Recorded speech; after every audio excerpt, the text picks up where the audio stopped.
Welcome everybody to another live stream repair. Ooh, text on the screen. Let's get that updated. We have got 3 HomePods here today that need to get fixed up. This is yours. Oh, thank you. Did you take mine? I think so.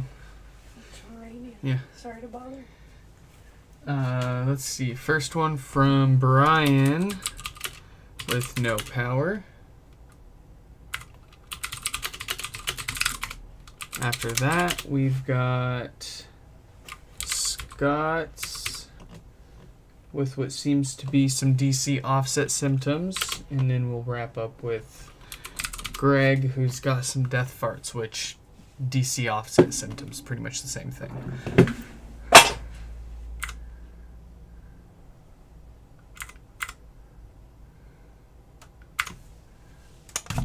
Okay. So, first thing we do before we start any repair is we double check our symptoms. You don't want to jump into a repair thinking we're fixing one thing when in reality it's got a different problem or something especially unrepairable. Here's a known good power cable. We're going to plug that in, tap the top a few times, see if we get anything, and we don't because the power cable is not plugged in. Okay, so our power cable's actually plugged in now.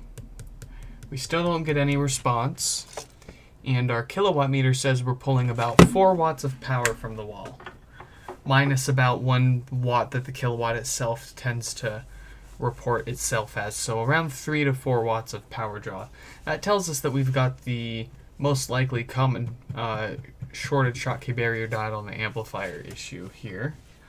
Let's crack it open, get inside and close up to that amp, see if we are right and if we can get this powering on.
Hey, Martin. Welcome to another live stream repair. Get out of there. Looks good. Feels good. Smells good. Happy little subwoofer.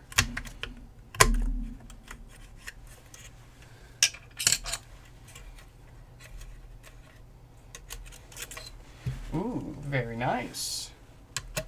Very nice.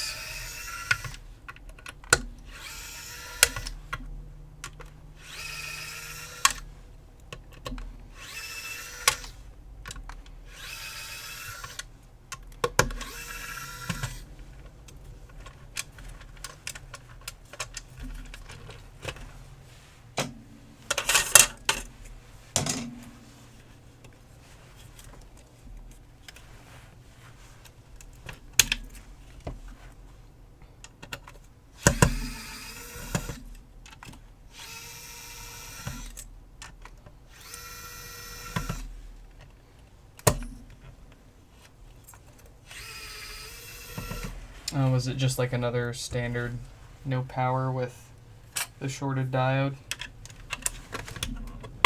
Or is it something a little more fun?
Let's get right on up to that diode.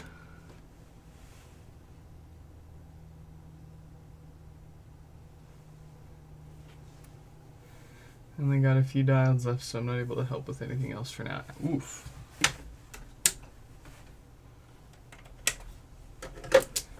Well, yeah, we've done a few hundred of these by now, so I'll make it look a lot easier than it may seem at first.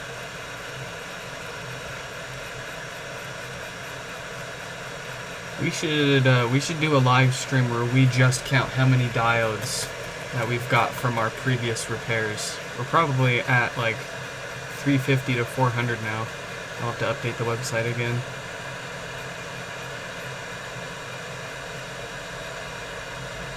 Also, I'll show you guys the fact that every single one of those diodes that are dead have the same date code.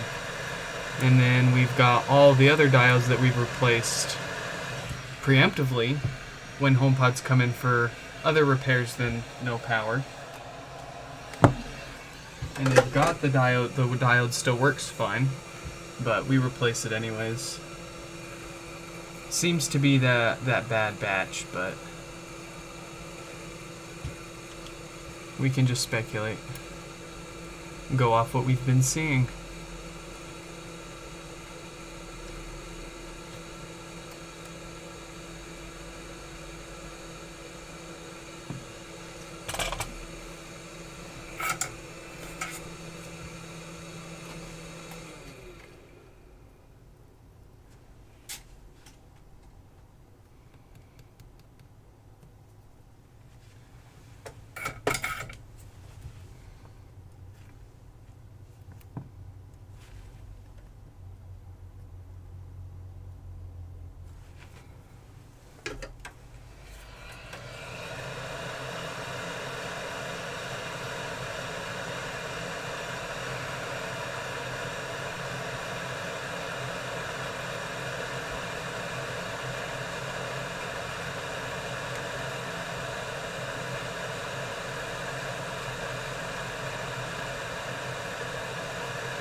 fixed up. We will now put this together. Oh, I totally forgot that I have this like list up now showing what step we're on.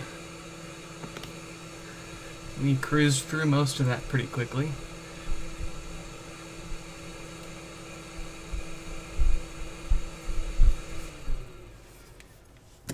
Well, let's see if this power's on. Based on the fact that we confirmed the diode was shorted out before replacing it, we don't really have much reason to believe that anything else could be preventing this from powering on. Whether it has other issues or not, we've seen that happen before where they've had multiple issues. So we'll see if this powers on. We'll see if it produces sound without a problem. If it's got any DC offset.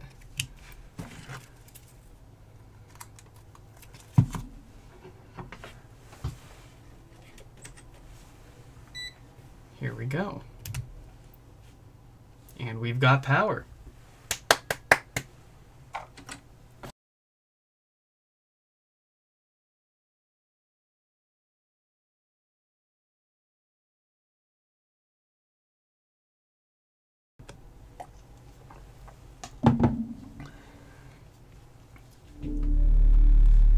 We've got good sound. And we've got like 0 millivolts of offset. Excellent. So we can put this bad boy back together. Do you have to put the screws in the power supply to plug it in and test it? You don't, but I would strongly recommend putting in at least one of the 2 screws opposite of where the connector is, because when you put it down on the table, I'll go ahead and show you what's going to happen if you put it down without having it screwed into place. What's going to happen is it's going to, see that? It's going to start pushing up on it.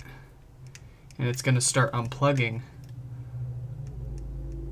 when you set it down on the table, and that can cause damage. It'll put stress on this connector here. That connects it to the that connects the power supply to the amp. So I always recommend at least one of these 2 screws get put in, and it'll hold it in place while you're working on it on the bench.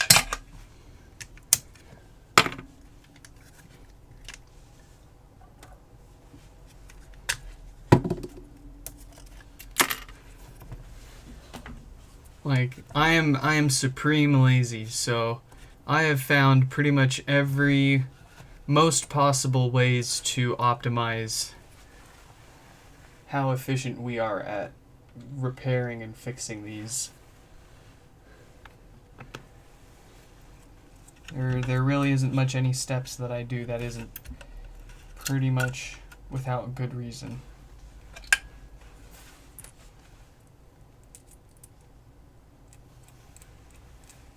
So you put it in the frame. In that case, you would be fine. Yeah, that would be fine. Just don't forget to put the screws in if it works and you're putting it back together.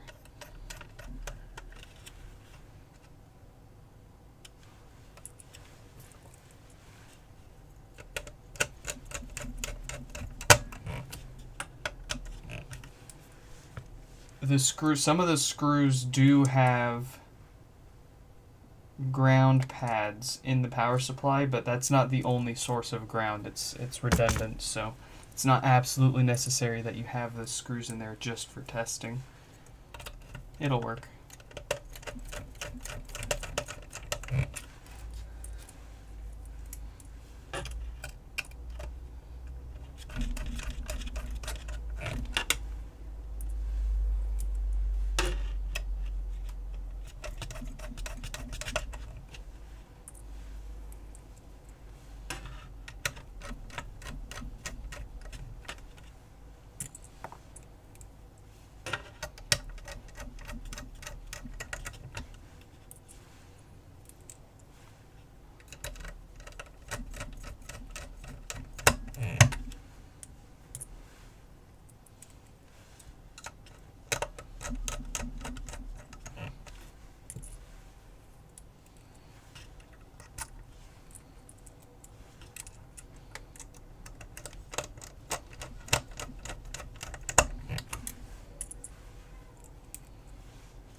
First time you disassembled, you tried to pry the basket off without unscrewing the screws in it.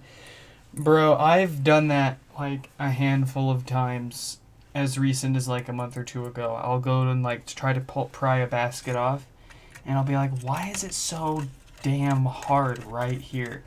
And I'll look and I'll see that there's still like one or two screws left over there, and I'll be like, oh, well, there's your problem. So that's why I do like a double check every time before I start prying the baskets off now. I'll like double or triple check.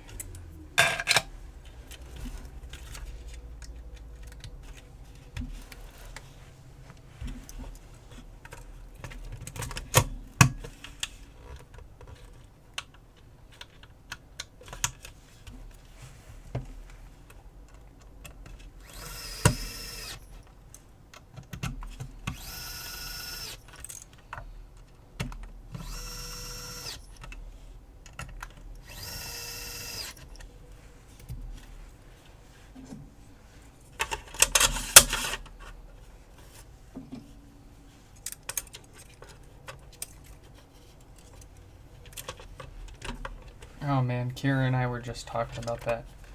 It's on HBO, so I'll be able to obtain it one way or another. I don't have HBO. I don't have any streaming service other than Netflix, but that's just because it comes with my T-Mobile plan.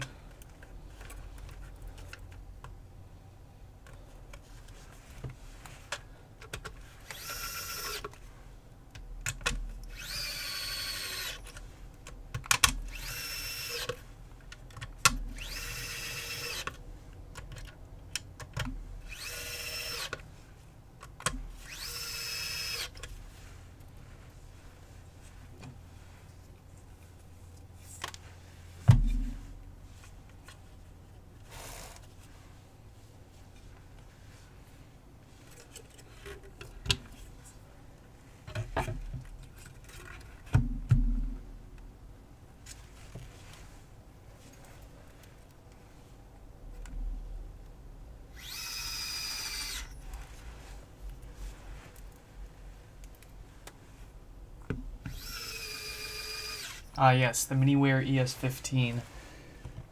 I've actually started seeing a handful of variants. It seems like there's just like one or two manufacturers in China that make a bunch of these and then just resell them. Whatever the term is, but basically a bunch of other people buy them and slap their logo on there and resell them. So this one in particular was like $100 or something like that on Amazon. But I'm sure you could find the exact same one under a different brand for perhaps less.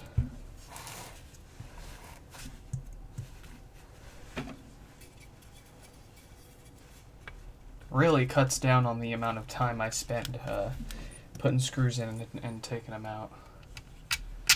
Saves on the hands too.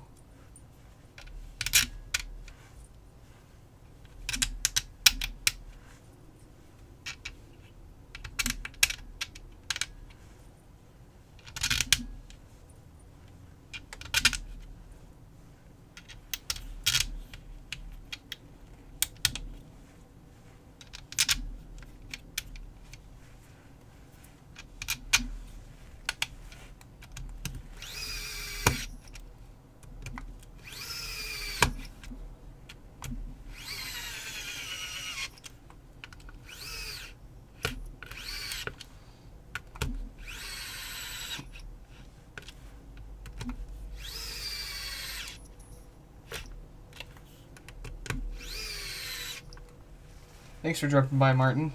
Have a good one.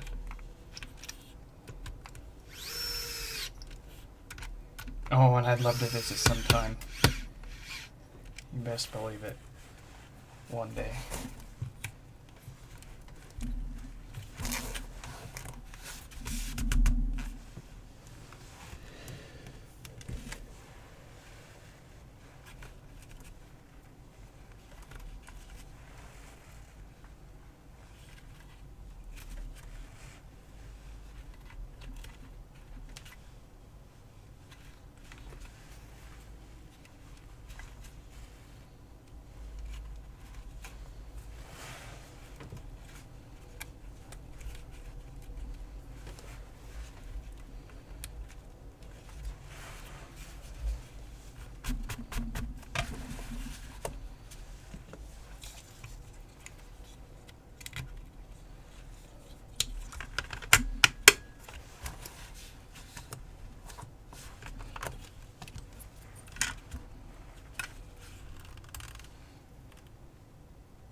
Okay.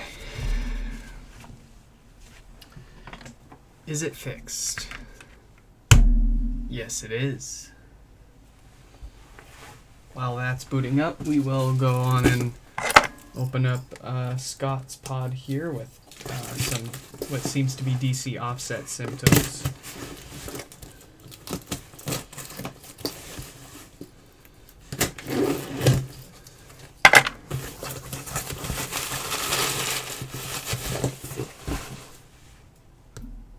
I'm having trouble connecting to the internet. Very good. Very good. This one checks out. So we can put that away.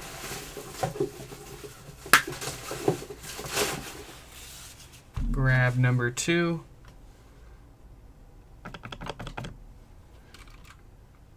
Update the text on our screen.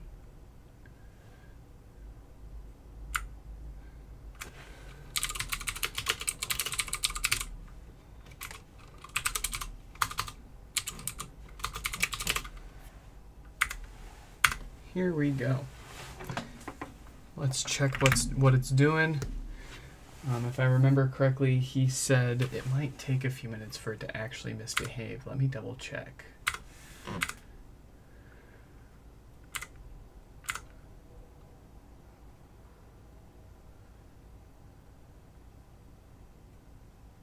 Works fine for a few minutes and then starts popping and hissing.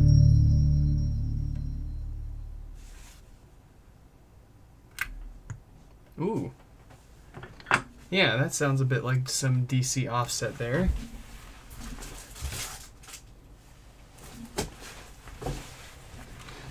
Let's crack this open and poke around the amp, see if we can't figure out what's going on.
Oh, balls.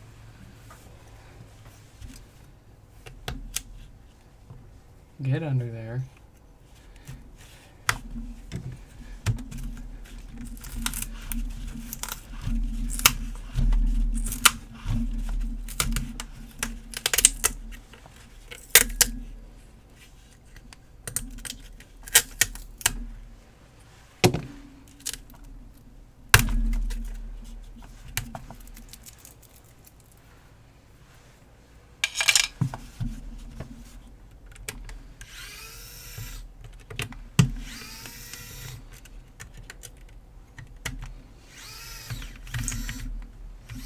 Ooh, that sounded like some broken plastic in there.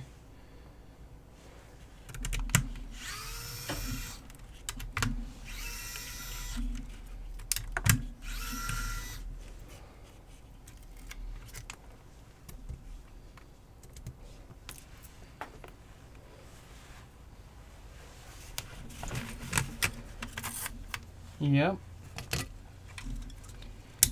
Bit of some broken mid-frame there, probably from being dropped at some point during its lifetime, or too small of a box shipping it to us perhaps, not too sure. So we'll have to replace this basket here because we don't want the logic board riding on only 3 or 4 mounting tabs. That's how it wiggles loose and cuts into your cables, causes more damage.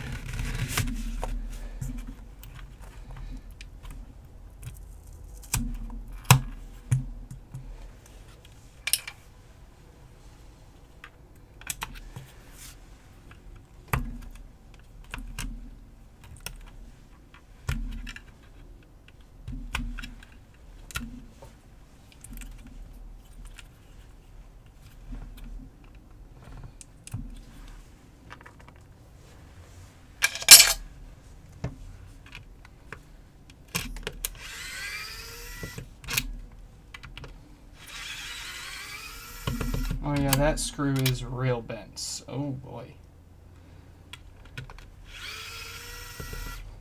Poor thing.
Yeah, this thing is all messed up.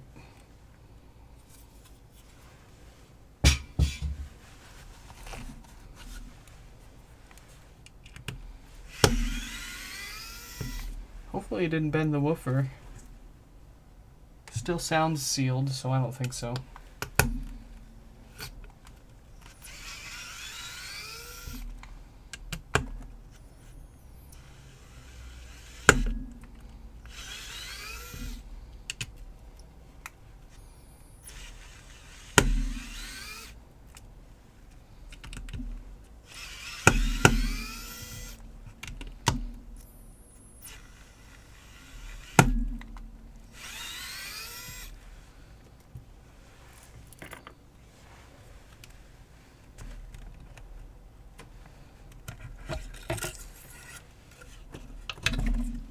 Looks good, feels good.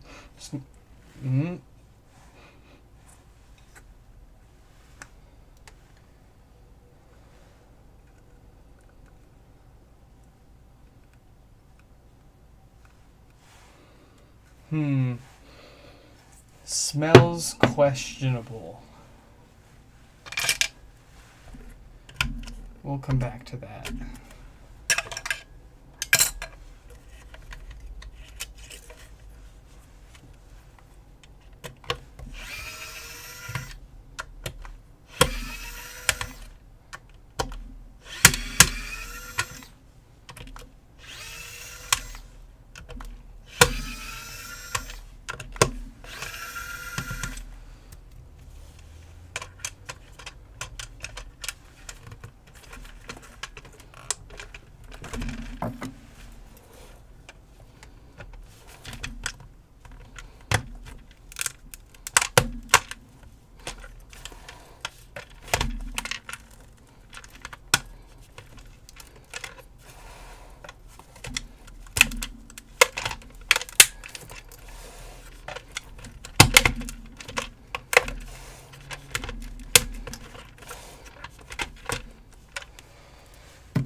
Even this was being a stubborn little asshole.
Well, everything smells a little roasty, but nothing looks obviously damaged. I think let's go ahead and power up this amp, connect it to our multimeter, see if it's got what we believe to be bad filtering caps generating too much DC voltage. And spitting that out onto the woofer. No. There we go.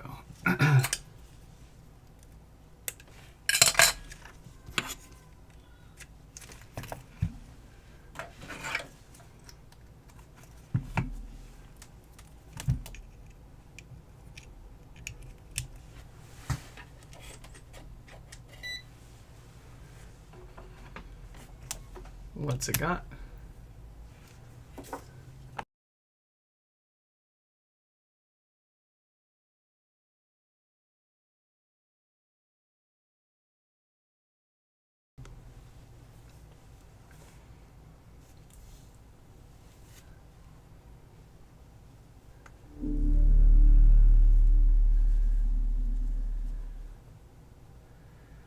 Ooh, 300 millivolts of offset and quickly growing. So that is definitely going to be causing problems. That might be what made the subwoofer a little smelly.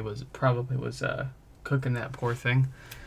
Okay, some pretty significant popping when we unplug it from power as well. That all points to those filtering caps on the back of the board going bad. Let's get those replaced. And then while we're in here, we're going to replace the Schottky barrier diode, the same part that we just did on the previous HomePod.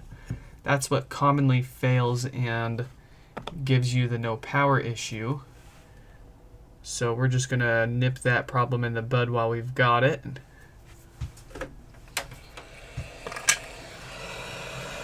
But first, our caps.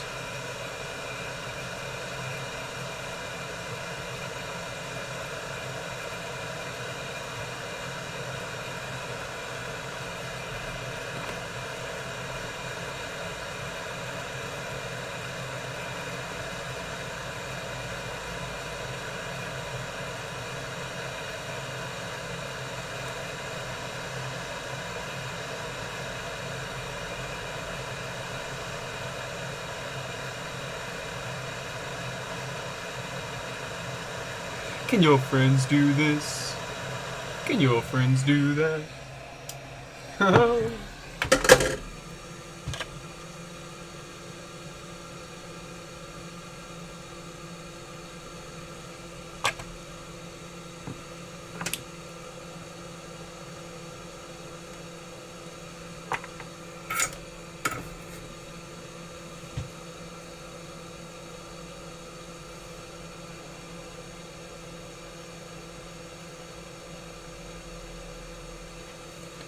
Nice.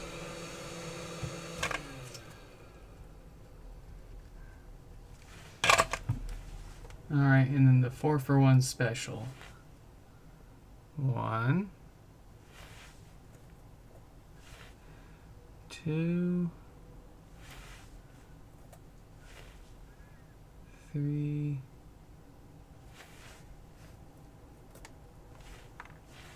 and 4.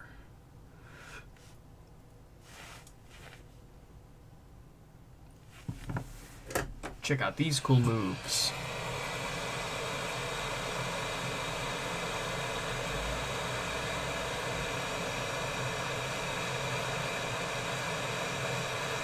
Yeah.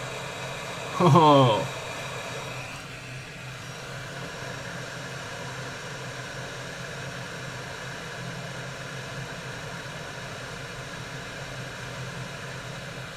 Barely even have to touch it.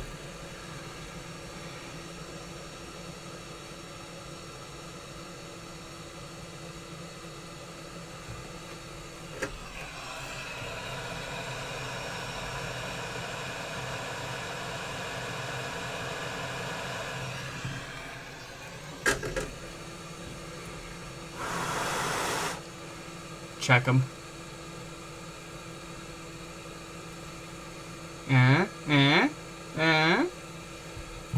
Leave a like if you think that looks great. And here's our diode. For those curious, it's got a date code of 1752K, so it was made in week 52 of 2017. So it's a little newer than what we usually see fail, but like I said, we do it every time, regardless of what they come in for, blah blah blah.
That should do it for repairs. Let's give this board a sec to cool off, and we will see if it works. We'll see if we got rid of what we wanted to see.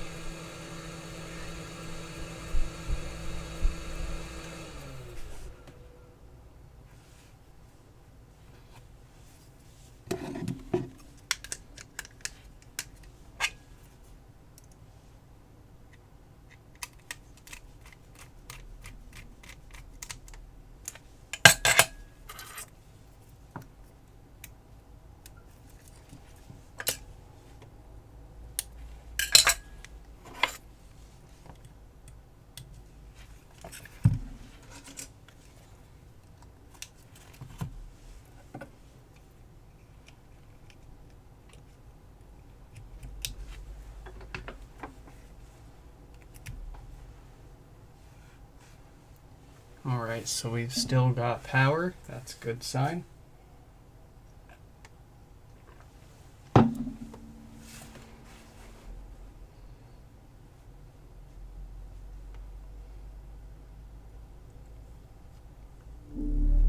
We've still got base.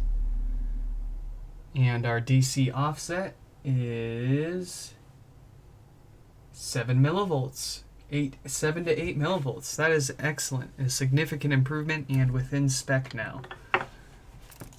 Also, no significant popping when we unplug it from power. That all sounds like we've got this fixed. So let's put this back together. And we will be quickly on our way to the last repair for today.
little sparky spark.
Okay, folks, I need to take a brief break here, grab a drink, grab a bathroom.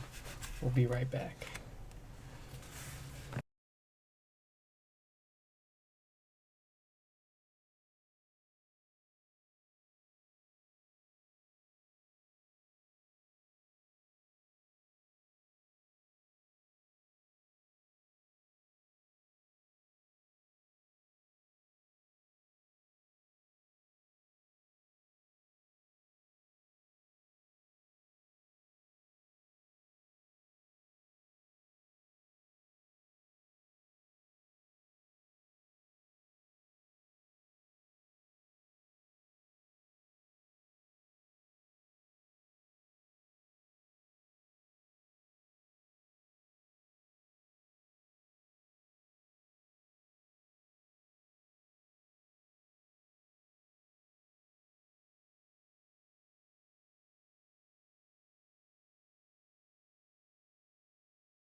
We are back. Let us continue with our repairs.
Let's double check and make sure everything works. We're going to factory reset this if it's not reset already, and do some extended sound testing before we send it back to them. But for the sake of the stream and your time here, we'll just make sure that we got it put back together the way that we want.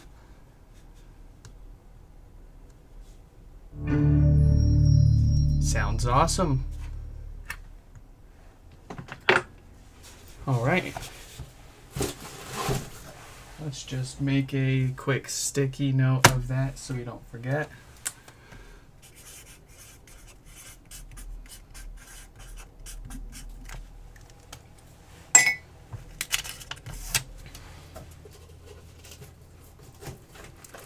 That brings us to our third and final repair today. This one's from Greg with probably what appears to be the same root cause, ultimately kind of showing it itself in different ways as Scott's here, but Greg's has death farts, which is a bit more progressed than what we saw in Scott's. But both issues stem from those filtering caps going bad.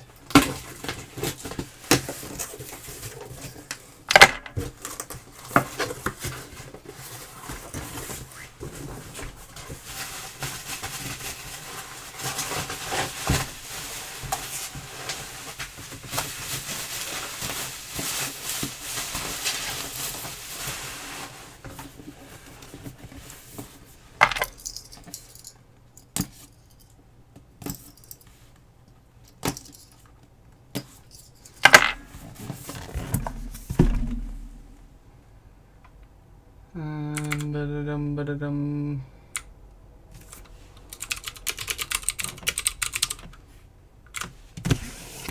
Here we have them.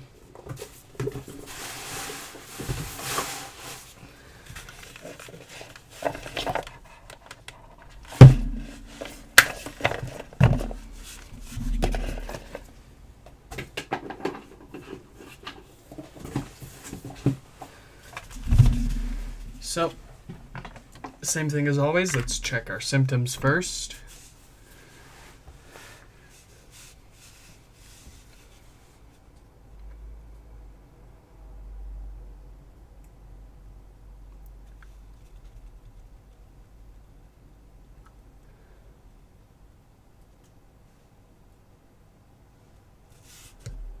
Ooh. Yeah, that's some loud popping. Yeah, so it looks like the same thing as Scott's pod previously. Maybe a little more severe.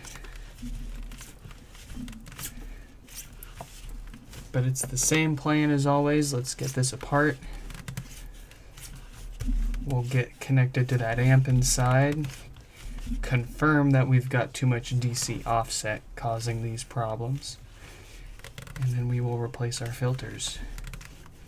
And that Schottky barrier diode while we're in there, as always.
Oh, those bastards.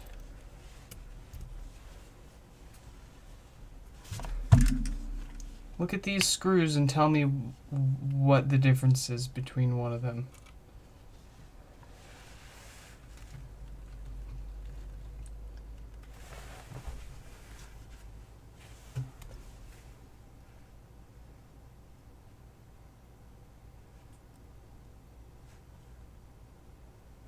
That's right. They put this together with one of the wrong screws. They put it together with a bigger screw than what they're supposed to use. These other three here are what they're supposed to use for this frame here. And these... I can't even, dude. $350 smart speaker. And they can't even put it together with the correct screws. Good grief.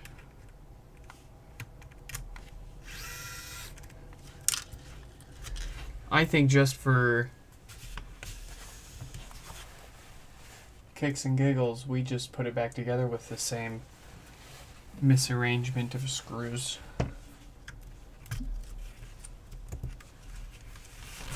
It's not like the end of the world. It's not going to hurt anything in this particular area for this particular screw.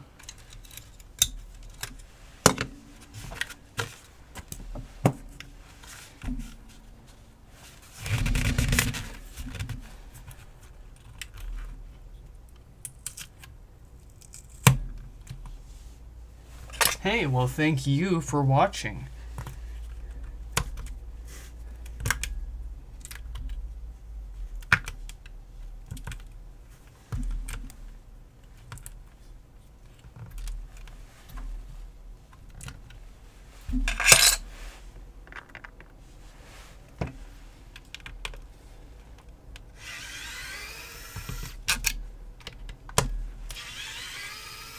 Ooh, you fixed a few now. Were they all no power? Pretty typical shorted diode on the amp, or you got any interesting ones yet?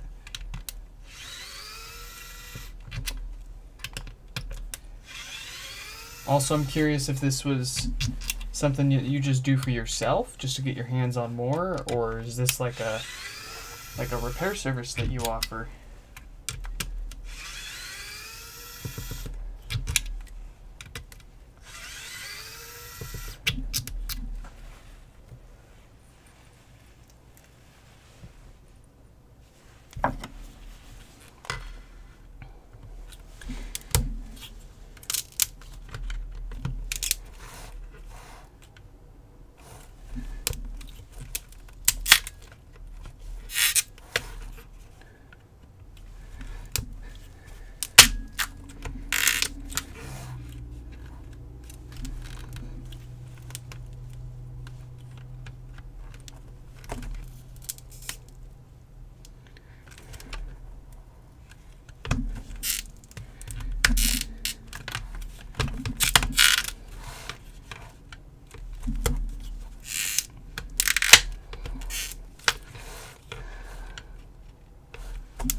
Oh, that woofer's looking, ooh, and smelling pretty roasty. That is unfortunate. I hate replacing subwoofers because I have to charge extra for repairs, but if you look in there, if you pull the woofer up, you can see the coil down there is burnt.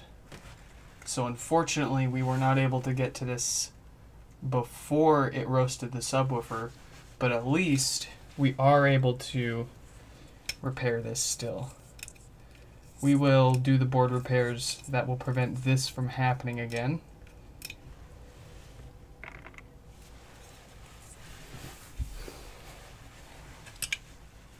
And they'll be good to go.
Damn that diode.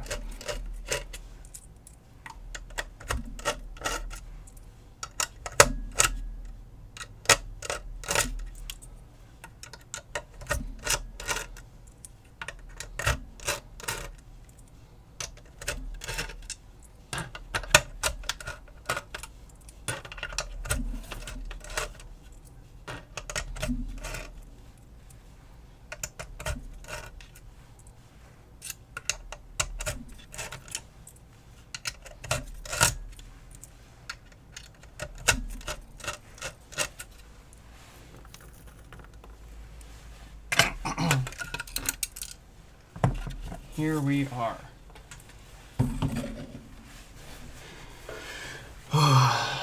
Let's get up close. That resistor is not looking good. That one right there. Yeah, that's going to need to be replaced as well. Everything else looks all right. So here's what we're going to do. We're going to jump into repairs here. Since we know what to look for, we know what's going on, and we know what usually causes it based on how many of these damn things we've fixed. So we've got the same problem as Scott's pods. So we're going to do the same or similar repairs. We're going to replace these filters, and then we're going to replace that resistor on the other side of the board that was obviously damaged. We know this has DC offset. We heard the popping sound. It's got death farts. I'm not going to waste anybody's time plugging it all up just to see that it does have it when we know it does.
Lovely, lovely.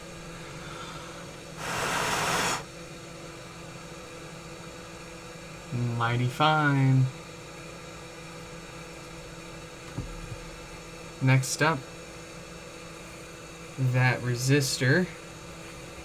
We're going to grab our makeshift heat shield to protect the plastic connector right next door.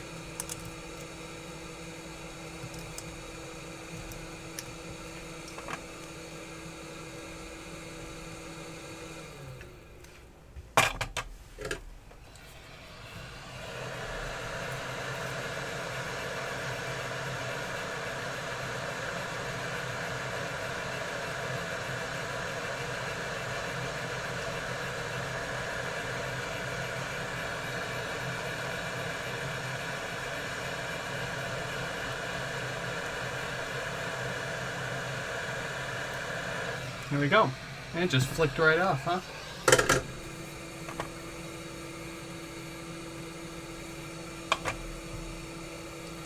Let's grab ourselves a new one.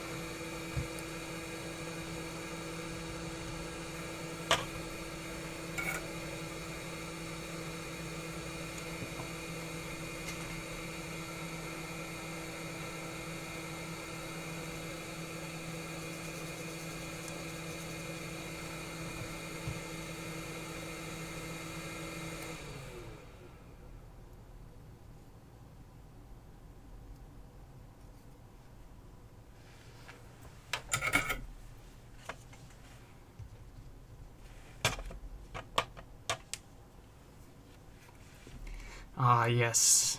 Nice extra little easy bit of cash to make there on the side.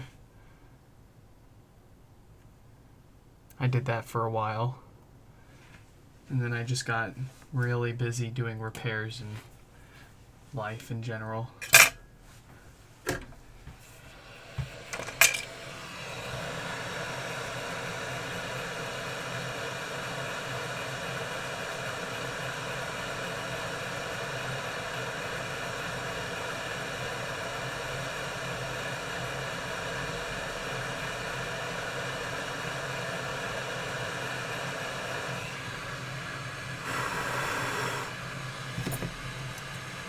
Easy.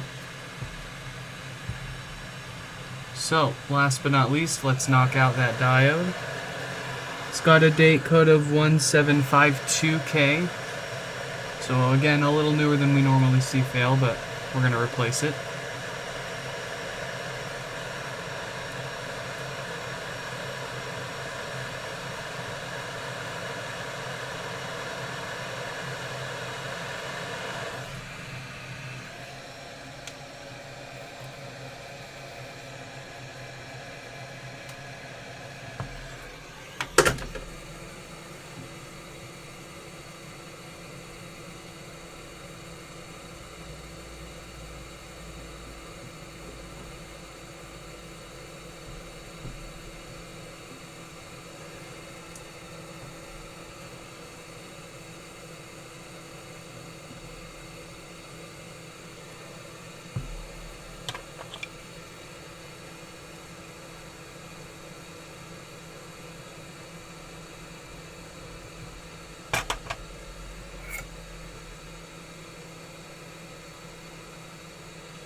the usual, let's let this board cool off.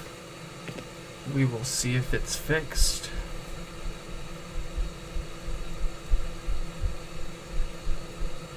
What's the value of those caps we are replacing? Check out the website, nixfix.com, go to Common Issues, find your issue, and you'll find everything you need to know on doing these repairs. I put all the info up on the website there because honestly, I've been getting annoyed answering the same question a million times. It's not you, not your fault, but you know, you get dozens of people asking the same questions every week, and it starts to get you. So I try to put everything that everybody asks for up on the website, and if somebody asks a new question, well, I throw it up there. Some way or another.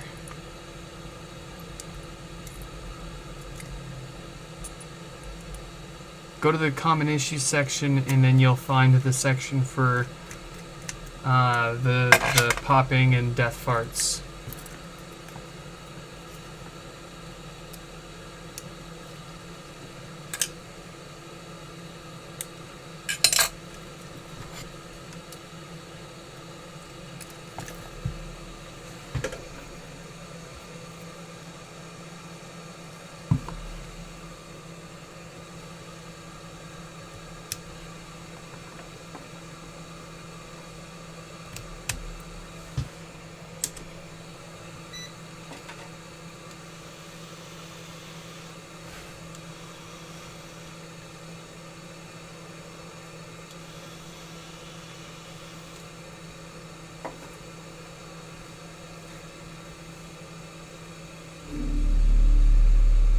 Alright, so we've still got sound. Ooh, very nice. We're probably gonna fall down below 10 millivolts there. But hey, anything less than 50 and anything staying away from 50 millivolts is fixed and within spec to me. So, and no significant popping either. That is excellent. This looks like it's fixed, so let's put it back together. No! I knew that would happen. I'm gonna have to glue that down or something.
Okay, let's grab ourselves another woofer. Their subwoofer seems to work still, but I'm just not really. It looks and smells awful. So I'm gonna go ahead and put this together with a replacement subwoofer now, and propose to Greg. If he wants to continue using his old woofer, he absolutely can, and I won't charge him for replacing the woofer. He'll just be using his old one. It'll work however long it works. It may never blow up. It may blow up in a month. Or for the extra $20, I will let him keep this replacement subwoofer. I'm gonna go ahead and guess that he's gonna want the replacement subwoofer, so we're just gonna put it together with that. But I want to give people the choice. I don't want people to think that I'm trying to con them out, or trying to nickel and dime them. I want to give you the option. The base speaker to them prior to sending it in, for all intents and purposes, they probably thought it worked fine. So I don't want to make it seem like, I don't want to say like, what am I trying to say here? I think you guys get what I'm trying to say. I want to give people options. If they believe that what they had worked fine and they don't need to spend the extra money to replace it, I will oblige. I will make my suggestions.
What do we got? I'm having trouble connecting to the internet. Very good. I'm having trouble. And very good. Yeah, folks, we got them all fixed up today without a problem. If you have any questions, feel free to leave a comment down below. If you are looking for more info on doing your own HomePod repairs or sending yours in to be repaired here on the channel, check out the website, nixfix.com, where I've got all the info you'll need. In any case, I hope you nerds and turds enjoyed this live stream repair, and I will catch you in the next one. Goodbye!